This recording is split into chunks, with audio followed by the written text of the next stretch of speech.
pinupuri ng Panginoon. Awitin po natin yung kay buti-buti mo.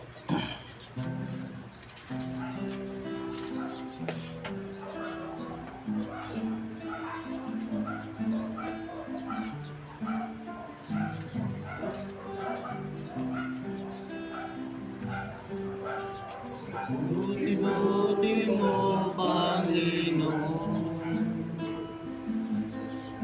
sa lahat ng oras, sa bawat araw. Ika'y laging tapat kung magmahal. Iyong tawa ay magpawalang Kay buti-buti mo. Buti-buti mo, Panginoon, sa lahat ng oras, sa bawat araw. Ika'y laging tapat kung magmahal. Ang iyong tawa ay magpawalang hanggan. Pinupuri, sinasamba kita, dakilang Diyos at Panginoon. Tunay ngang ika'y walang katulad, tunay ngang ika'y di nagbabago. Mabuti ang Diyos na sa amin nagmamahal. Minsan pa, Buti-buti mo, Panginoon, sa lahat ng oras, sa bawat araw. Ika'y laging tapat kung magmahal. Ang iyong tawa ay pawalang hanggan. Pinupuri, sinasamba kita, dakilang Diyos at Panginoon. Tunay ngang ika'y walang katulad, tunay ngang ika'y di nagbabago. Mabuti ang Diyos na sa amin ay nagmamahal. Pinupuri, sinasamba kita, dakilang Diyos at Panginoon. Tunay ngang ika'y walang katulad, tunay ngang ika'y di nagbabago. Mabuti ang Diyos na sa amin ay nagmamahal. mabuting Diyos. Mabuti ang Diyos na sa amin ay nagmamahal. Mabuti ang Diyos na sa amin ay nagmamahal. Praise God.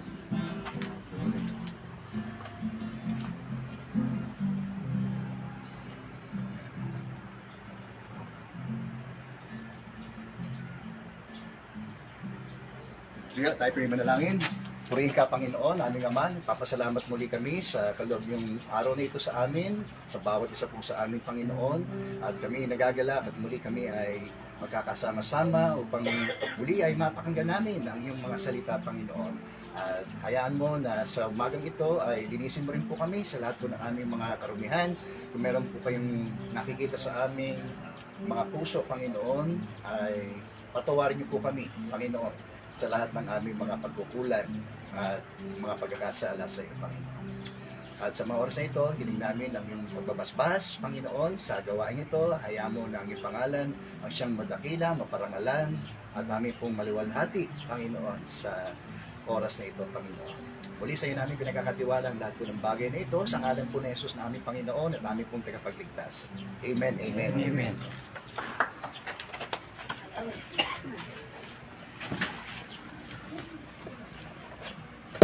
Okay, medyo nag-increase tayo Magandang umaga sa inyong lahat, no? At hindi usayang, no, yung atin ng mga pagpapagal na ginagawa ho natin para sa Diyos. At alam mo natin, meron mong kaukulang ganti ho ito. No? Hindi lamang yung reward natin ay tinatanggap natin sa buhay na ito, kundi doon sa pangwalang hanggan. No? Ang lahat ay nakatala sa bawat ating mga ginawa. Tayo po ay magbibigay sulit sa anumang ating pong ginawa pagkarap po natin sa Panginoon. Okay? So ang pagsahon natin sa umaga pong ito ay patungkol sa muling pagbabalik ni Kristo. No, gaya na niya ating mga pinahayag doon sa mga nakaraan, di ba, ng ating mga pananampalataya, si Kristo ay namatay, si Kristo ay muling nabuhay, at si Kristo ay muling babalik, no? Isa yan sa ating matatawag doon nating pinagpalang pag-asa po nating mga mananampalataya, sapagkat ito ang ating ating lamang pinakamimiting ating hinihintay na pag-asa natin sa kawalang hanggan, sa piling ho ng ating Panginoong Yesus.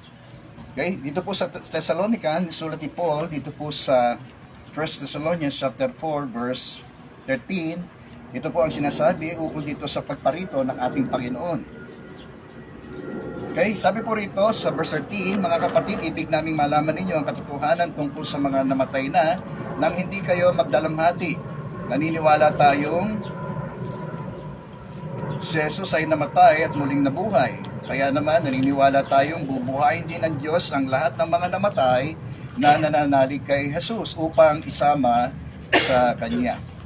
Ito ang aral ng Panginoon, sinasabi namin sa inyo, pagparito ng Panginoon, tayong mga buhay ay hindi mauna sa mga namatay na. Sa araw na iyon, kasabay ng malakas na utos ng tinig ng arkanghel at ang tunog ng trompeta ng Diyos, bababa ang Panginoon mula sa langit, bubuhayin muna ang mga nangamatay na nananalig kay Kristo. Pagkatapos tayong mga buhay pa ay titipunin niya sa ulap at isasama sa mga binuhay upang salubungin sa papawirin ang Panginoon. Sa gayon, makakapiling niya tayo magpakailanpaman. Verse 18, kaya nga mag-aliwan kayo sa pamagitan ng mga aral na ito.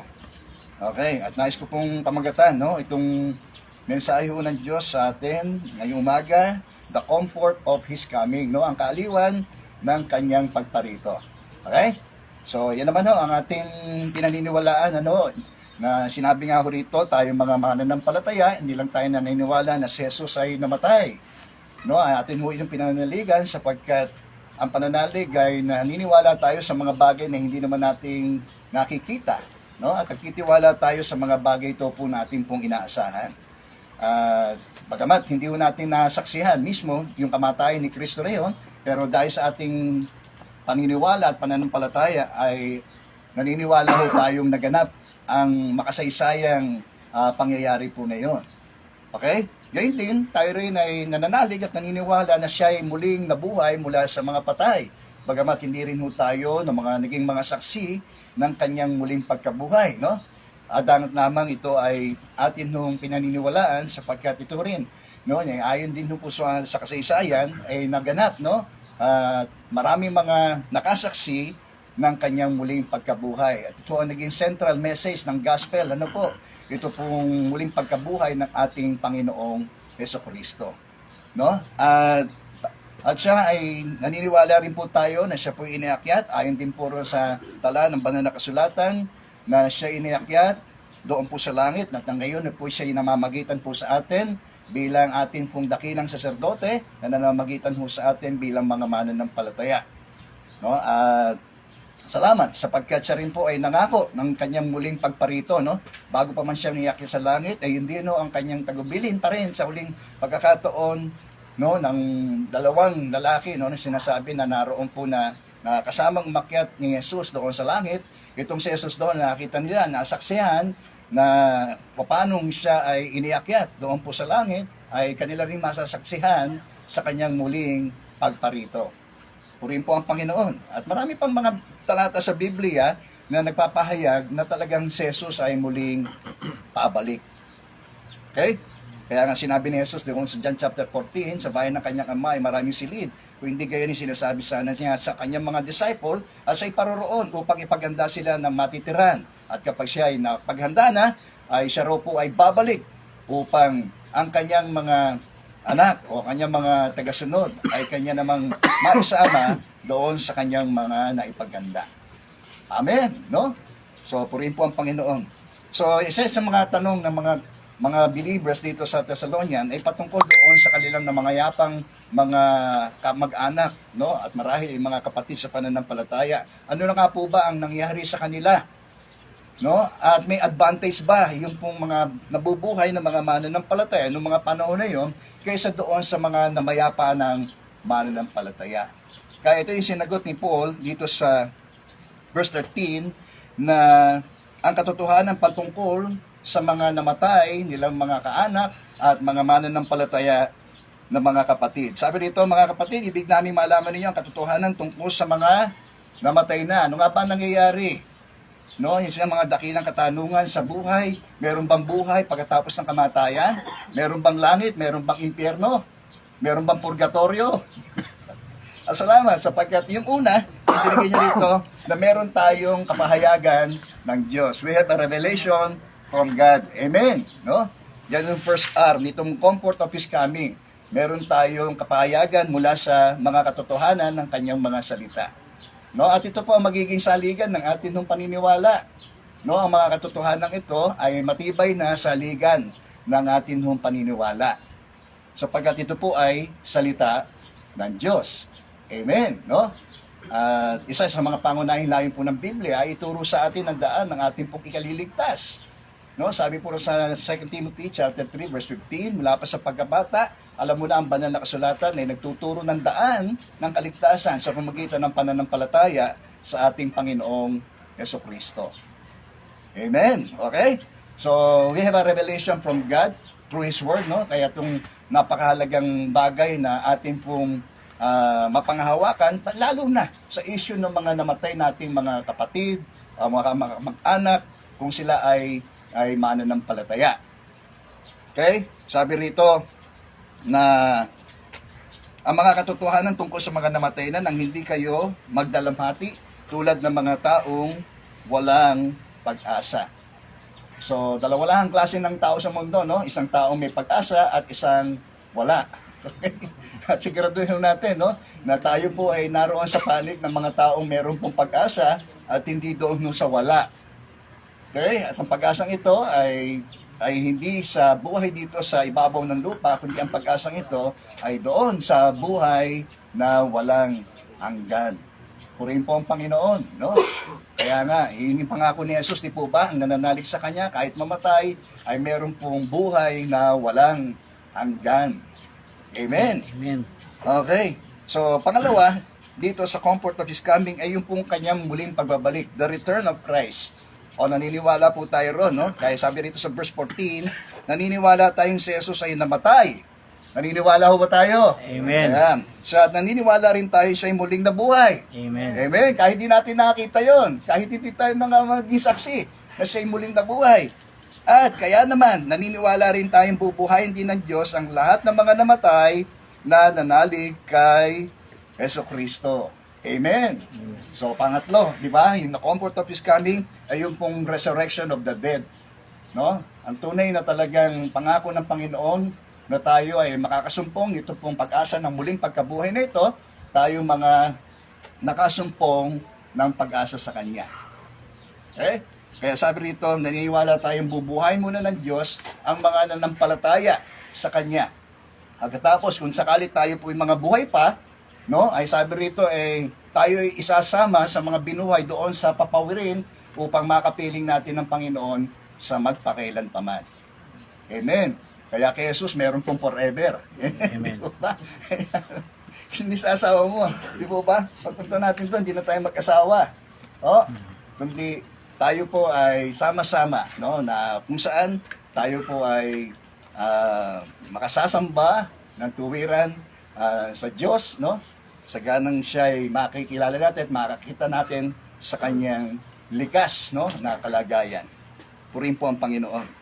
Amen, no? So ito yung pag-asa ng mga namatay nating mga mananampalataya, di ba? Ayun, naalala ko tuloy si Ariel, no? Si Ariel, no?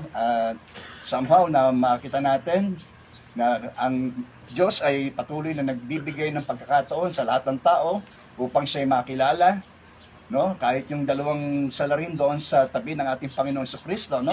At the last minute, no? Marahil lang kanilang buhay ay kapwa sila binigyan ng pagkakataon Kaya may lalarawan sila doon sa dalawang klase ng tao, no? Na binanggit dito sa unang Tesalonica, doon sa may pag-asa at doon sa walang pag-asa. Sapagkat yung walang pag-asa ay ito yung mga taong tumanggi, no? At patuloy na tumatanggi doon po sa mensahe na mabuting balita patungkol sa ating Panginoong Jesucristo. No? At sabi nga nung isang magnanakaw, sabi nung larawan ng mga taong tumatanggi sa Panginoong Jesus, kung ikaw ang anak ng Diyos, iligtas mo na kami pati na ang sarili mo. Di ba? So sabi roon, gaputok man ay hindi ho tumukon si Jesus sapagkat tinanggihan siya ng tao na yon. At siya ay sinansala nung kanyang kapwa sa larin na nasa kabila, at sinabi niya na hindi mo nalalaman yan, sinasabi mo. No? Sabi niya ganon. At dapat lamang na tayo ay parusahan sapagkat tayo po ay nagkasala.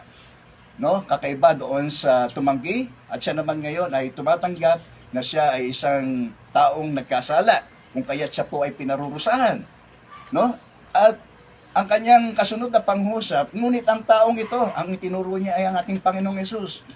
Bagamat siya ay ipinako, no, dahil sa kasalanan, pero kinilala niya na si Jesus ay hindi nagkasala. Ngunit ang taong ito ay hindi nagkasala. No? At yung kasunod, nung pangungusap na yon, na magnanakaw na yon, ay sabi niya, Jesus, alalahanin mo ako kapag ikay nasa iyong kaharian. Yun ho ang napakaganda, no, na naging pangungusap na yon, no, ng pagtanggap niya doon sa ating Panginoong Jesucristo. Una, yung pag-amin niya na siya ay nagkasala, yung pagkilala niya na si Jesus ay hindi nagkasala, bagamat siya ginawang kasalanan para sa ating mga makasalanan. Okay?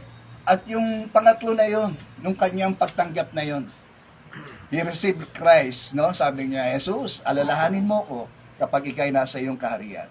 Hindi niya nakikita yung kaharian ni Jesus, di ba? Pero kinilala niya si Jesus ang tagapagligtas. At ano ang tinugon ni Jesus sa kanya?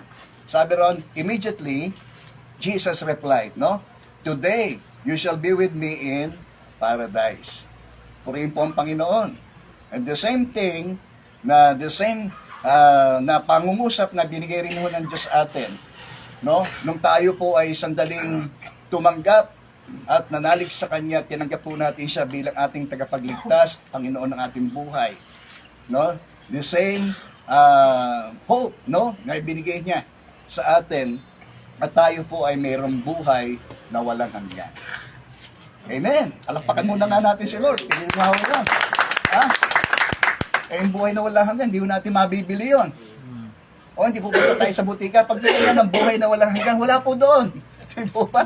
Maari yung gamot, maari yung magduduktong, mapoprolong na ating buhay. Pero mamamatay pa rin ho tayo. Di ba? Ano man ang pagsisikap po natin gawin, sapagkat yan no ang destinasyon ng lahat ng tao. Sapagkat lahat ay nagkasala, at ang kabayaran ng kasalanan ay kamatayan. Kamatayang pisikal, spiritual, at gayon din ng eternal. Okay? Kaya kapag tayo namatay sa ating mga kasalanan, no, tayo po ay tiyak, we are all hellbound, no? Yan no ang destinasyon ng lahat ng mga hindi sasampalataya sa mabuting balita ng pagliligtas ni Kristo. Okay? Amen. First, the revelation, the return, and the resurrection of the dead. Okay? Ganun no ang magiging senaryo, no? Pagbaba ni Kristo, no, ang lahat ng mga nangamatay, ng mga sumampalataya sa Kanya ay mabubuhay. Ho, yung katilang katawan na nabulok sa libingan, kahit yan ay abo na. Ano po, no, ating yung pangako ng Panginoon, ating mga katawan na namamatay, nabubulok, ay papalitan ng isang katawang hindi na mabubulok para ito'y umangkok doon sa buhay na walang hanggan. Hindi ho tayo makakapasok ho doon sa ating likas na kalagayan ganito. Ho? Amen po. Yun ang sinasabi ng banal na kasulatan.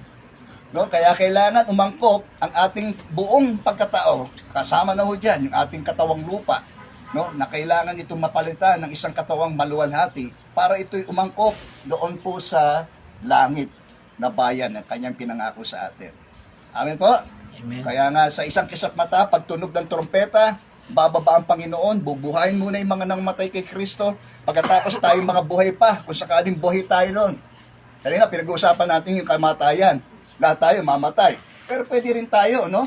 Na hindi tayo makaranas ng physical death. Doon sa sandali na si Kristo ay muling bumalik. na tayo po'y mga buhay pa ng mga mananampalataya. At ayon din po rito, na tayo po ay isasama doon sa muling binuhay ng mga namayapa o doon sa papawirin, the first heaven. Di po ba? Sa papawirin upang atin daw pong makapiling ang Panginoon sa magpakailanpaman. This is called the rapture of the saints. Di po ba? Ito yung tinatawag na pagdagit sa mga mananampalataya. Sa isang kisap mata, tingin niyo po yun? Kaya ibang senaryo dito eh. Kaya doon sa sinatawag nating ikalawang estado ng pagbabalik ni Kristo, yung paghahayag. Na siya naman ay dumarating na nakasakay sa kabayo. Di po ba? Kasunod niya ay yung mga nakasakay din sa kabayo. Yung hukbong langit. Di po ba? At siya ay maghahari dito ng 1,000 mga taon. Di ba? Magkaiba ho ng senaryo yun. Kaya nga, ito ang ating blessed hope. Di po ba? Tayo mga mananampalataya. Na darating ang sandali, no? Pag sinabi ng Panginoon, ito na ang sandali ng kanyang pagparito. Amen? Ang mga namatay, na nanalig sa kanya, ay babangon muli mula sa kanilang pagkakatulog. No? Sa paghahimlay sa kanilang mga libingan, at sila ay titipunin. Kasama ng mga mananampalataya noon na nabubuhay doon sa papawirin upang sabi rito, makapiling nila ang Panginoong Yesus sa magpakailanpaman. Okay? Nakuha niyo po? O ngumiti naman tayo. Di po ba? Ang taong may pag-asa kay Kristo mayroong kasiyahang ito kapag ito'y kanyang napapakinggan. Mas mainam na tayo po'y datnan ng Panginoon na nandito tayo sa ganitong uri ng gawain kaysa tayo po'y mga nagtatampiso sa kasalanan. Ano? Di po ba? At baka po tayo ay maiwan. The expectation natin kasama tayo ron dahil doon sa ating unti-unting pagkalayo sa Diyos ay malamang, no? Na tayo po'y mapabilang doon sa mga maiiwan. Okay? Amin po. So, next, no, sabi rito sa verse 17 at 18, yung pong reunion na magaganap, di ba? Kaya nga yung mga namatay natin, mga mahal sa buhay na nanampalataya kay Kristo, may pag-asa tayo na makikita natin silang muli. Amen! Di ba? Yan, talagang may pagdadalamhati pag sila na iniwan tayo di po ba? Talagang ganoon Kahit si Jesus, nung mamatay si Lazaro talagang tumangis siya di ba?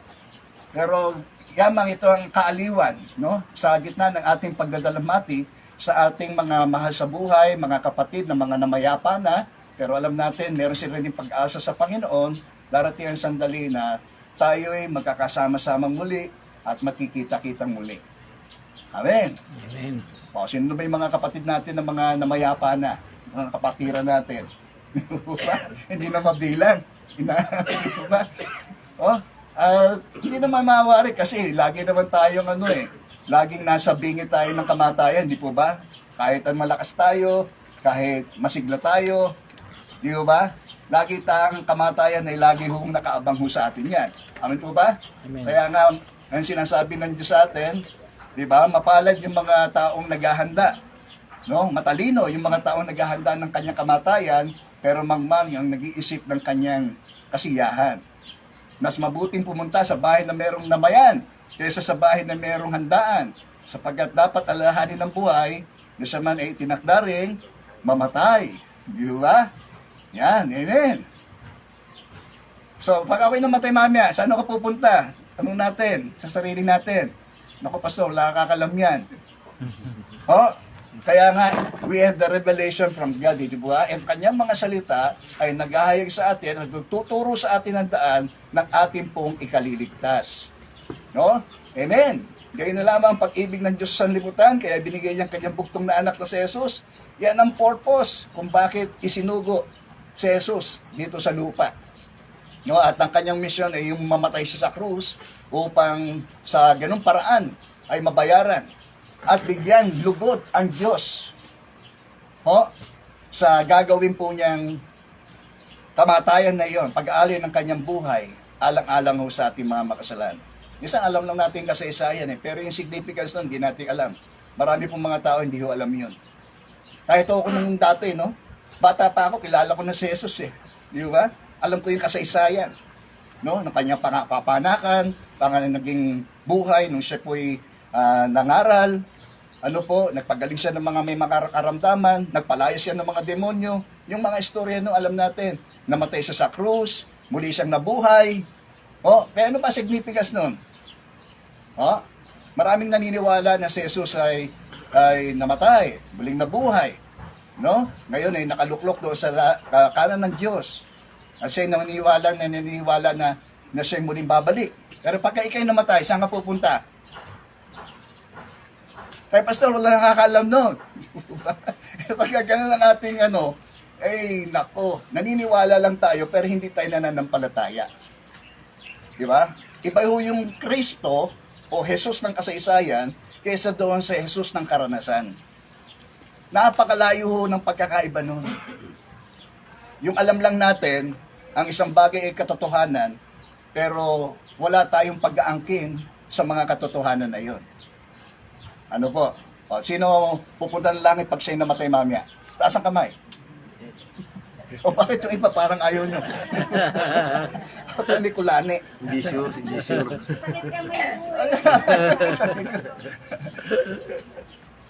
Well, ang pagtaas naman natin ating kamay, no?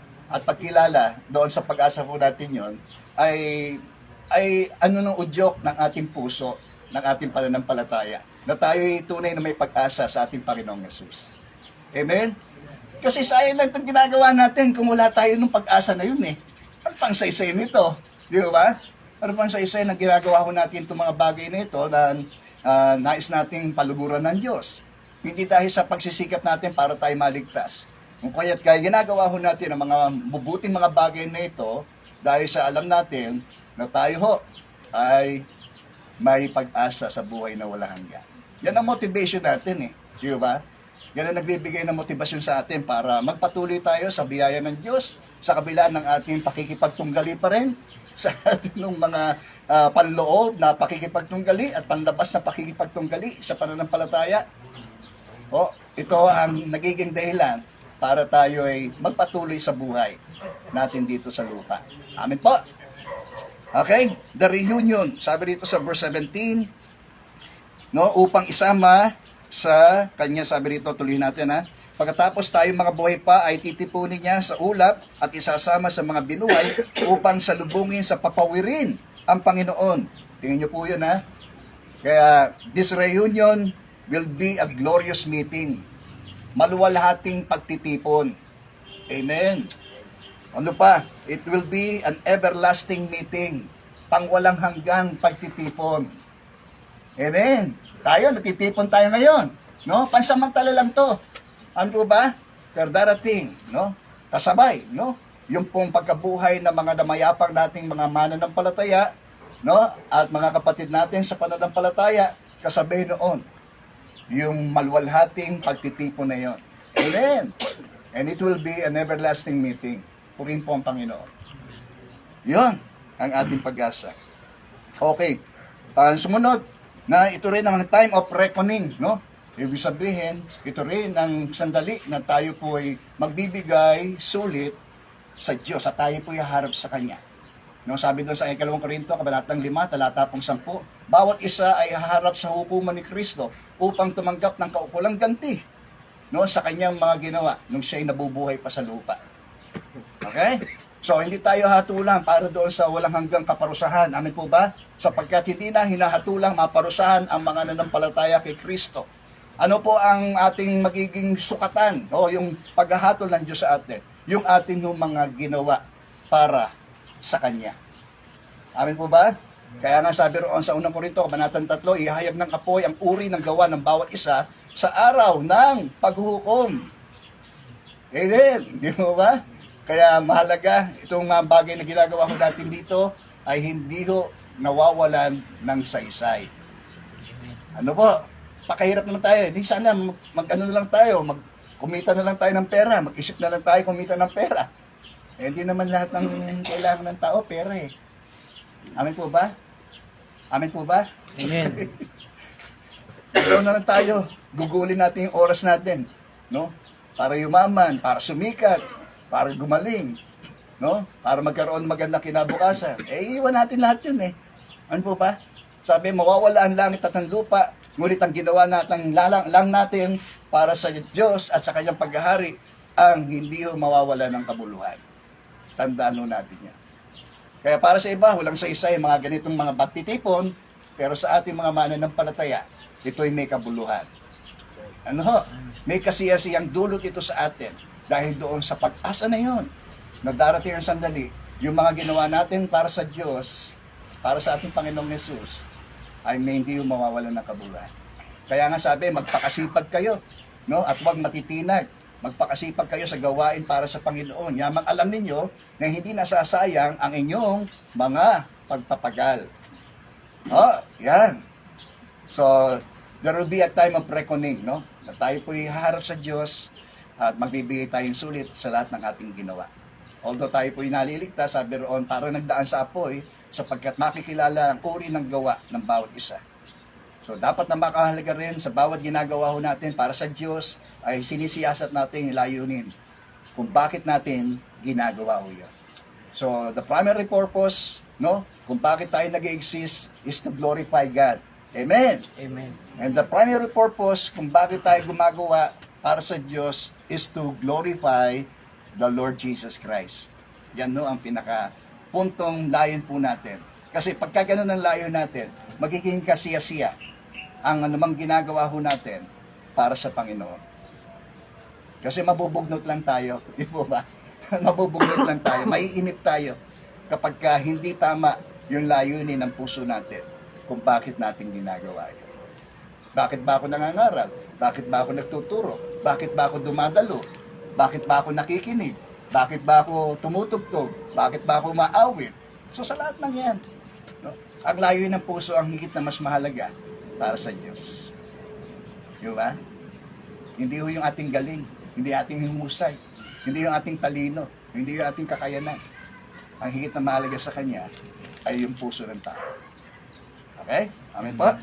Nawa ay nagbigay kaaliwan sa atin, no? Kahit patuloy-patuloy nating napapakinggan ang mensaheng ito, ay may dulot itong kaaliwan o sa atin, no? Lalo na doon sa mga namayapa nating mga mahal sa buhay, ng mga mananampalataya, upang ito'y magdulot ng higit na kaaliwan sa atin, sapagkat ito'y may dulot na pag-asa sa buhay na walang hanggan. Ikaw, kaibigan, baka hindi mo pa tinatanggap si Jesus sa iyong buhay.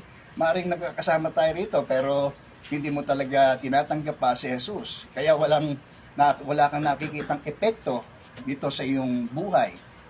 So mahalaga, unang-una, anong dapat natin gawin? Ikaw ang mga nakikinig sa mga oras na ito. Una, aminin natin, tulad ng magnanakaw na yon, inamin niya na siya ay nagkasala. Pangalawa, no, pagsisihan natin at talikuran ng ating mga kasalanan. Pangatlo, tanggapin natin yung ginawa ni Jesus, yung tinapos na gawa ni Jesus doon sa krus ng Kalbaryo bilang kabayaran ng ating mga kasalanan at yung kanyang muling pagkabuhay ang siyang nagbigay ng kumpirmasyon sa buhay na walang hanggan. Kung yan ang nais mo, bakit hindi ka manalangin sa iyong kinalalagyan, no? At sundan mo ang panalangin ito, naway maging tao sa iyong puso ang panalangin ito. Sabi ng Romans chapter 10 verse 9, kung ipapahayag ng iyong mga labi na si Jesus ay Panginoon at mananalig ka ng buong puso na siya ay muling binuhay ng Diyos, ikaw ay maliligtas. Sapagkat nananalig ang tao sa magitan ng kanyang puso at sa gayoy siya ay napapawalang sala at nagpapahayag sa magitan ng kanyang labi, sa gayoy siya ay naliligtas. Tayo manalangin. Kaibigan, sundan mo ang panalangin ito. Sabihin mo, Panginoong Yesus, lumalapit po ako sa iyo.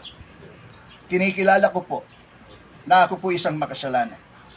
Pinagsisisihan ko po ang lahat ng aking mga nagawang pagkakasala sa aking mga sinalita, inisip, at gayon din po sa aking pong mga ginawa.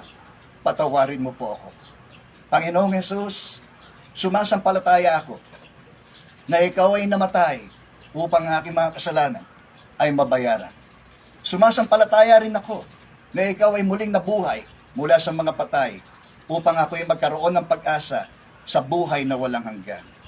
Panginoong Yesus, tinatanggap kita sa aking puso, Panginoon, bilang aking tagapagligtas at Panginoon ng aking buhay. At simula ngayon, Panginoon, ang buhay ko pong ito ay aking pong lubos na iniaalay sa iyo po lamang, Panginoon. Baguhin mo po ako. Gamitin po ninyo ako, Panginoon, para sa iyong kaharian. Salamat po sa pangalan ni Jesus. Amen. Amen. Ganun lang kasimple, kapatid. Mahalaga, basahin mong patuloy ang kanyang mga salita at makilala mo ng higit na mas malalim kung sino ang nasa likod ng aklat na ito ng Biblia. Sige tayo may manalangin. Dakilang Diyos, muli po kami nagpapasalamat, Panginoon, na muli mong sinariwa sa amin ang aming pong dakilang pag-asa pong ito, Panginoon. O Diyos, salamat, Panginoon, na kung meron man kaming higit na motibasyon para kami magpatuloy sa biyaya po ninyo, Panginoon, ay ito pong pag-asa po namin kay Kristo. Aming Ama, nagpapasalamat po kami muli sa iyong mga kapahayagang ito at patuloy po namin pangahawakan, Panginoon, ang mga pangako po niyo ito, Panginoon, darating ang sandali, Panginoon, buhay man kami o patay, Panginoon, sa iyong muling pagparito ay patuloy po kaming mananatili sa aming pananampalataya. Pinupuri ka namin, niluluwalhati ka namin, katagpuin mo rin po ang mga pangailangan po ng iyong mga anak, palakasin ang aming mga pisikal na mga pangangatawan, Panginoon, sa lahat ng may mga dumaraan sa karamdaman, sa pangalan po ng iyong pong anak na si Jesus, Panginoon, hipuin po niyo ang bawat bahagi ng katawan itong meron pong karamdaman sa loob man o labas ng aming katawan, Panginoon, in the name of Jesus. In the name of Jesus. That's us, Lord, in the name of Jesus. Hallelujah. Gayun din, higit sa lahat, palakasin po ninyo ang aming buhay espiritual nang sa gayon ay patuloy kaming makapagpatuloy sa iyong biyaya, Panginoon, sa kabila ng aming mga pakikipagtunggali sa loob at labas ng aming buhay, Panginoon. Ito po, minsan pa ang aming panalangin, kalakip Lord, ang aming pasalamat at pagpupuri sa iyong banal-banal na pangalan, sa ngalan po ni Jesus na aming Panginoon at aming pong tagapagligtas. Amen. Amen. Thank you, Lord. So, okay, ikot natin. Yan mga gwapo. Oh. Yun ang mga magaganda, oh. Yan, oh, yan. Oh, yan. Yan. Ayan si Mari. Mari, tingin. Yan. Oh, tingin dito. Yan, mga gwapo. Oh. Ba't ayaw na. Ruel, baka dala-dala mo pa yan sa langit. Okay, thank you po. Siyempre, hindi mo mawala yung pinakagwapo. Yun.